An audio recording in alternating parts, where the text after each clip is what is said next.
Black Ship Entertainment. Well, it's a Sarchieman here. Did not sing good check. You tell me that easy man. Namusha we mambo martini. Bandino muka kunoshumira. Munatsinzira zangu shendiri kukumbira. Pashino fire marisa sondifurira. Bashinji babo mepotse nyika vanonditumira ba.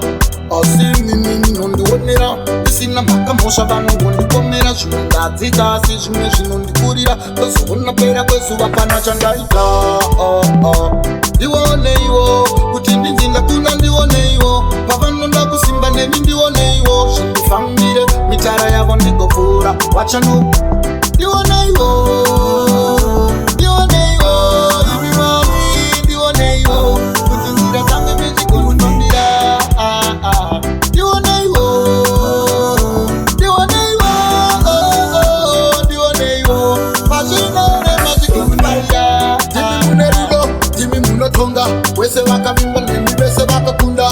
Vamwe vachivimba nenjere tikavaputsa. Vakazviona kuti hapana chiri kubuda. Marini ndiri kukumbira. Patsinosimuka mhepo muzondimirira. Vachasvika ivo pavanogumira. Vachabuda vasina chavainacho vongonzi Mwari wangu ndioneiwo. Ndioneiwo imi Mwari ndioneiwo. Kuti nzira dzange mechikondifambira. Ndioneiwo. Ndioneiwo. Ndioneiwo. Pazvinore machikondifambira. Pandinomuka kunoshumira. Munatsinzira dzangu shendiri kukumbira. Pazvinofaya marisa sondifurira. Vazhinji vavo mhepo dzenyika vanonditumira va. Asi mini nondionera. Isina makamosha vanongondikomera. Zvimwe ndadzika asi zvimwe zvinondikurira. Tozona pera kwezuva pana chandaita. Ndioneiwo kuti ndinzinda kuna ndioneiwo. Pavanonda kusimba nemi ndioneiwo. Zvindifambire mitara yavo ndigopfuura. Wachano ndioneiwo.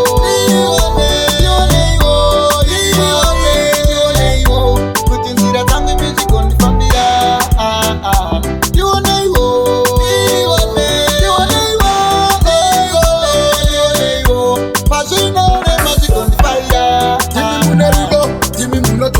Wese vakavimba nemi vese vakakunda. Vamwe vachivimba nenjere tikavaputsa. Vakazviona kuti hapana chiri kubuda. Marini ndiri kukumbira. Patsinosimuka mhepo muzondimirira. Vachasvika ivo pavanogumira. Vachabuda vasina chavainacho vongonzi Mwari wangu ndioneiwo.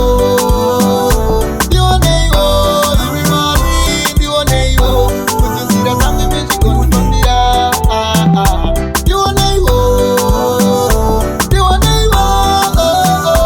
Ndioneiwo. Pazvinore machikondifambira. Vana vangu, mhuri yangu, baba, kubasa kwangu andinoshanda baba. Ndioneiwo. Ndioneiwo. Ndioneiwo. Ndioneiwo. Ndioneiwo. Ndioneiwo.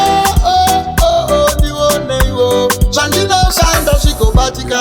Entertainment. See that?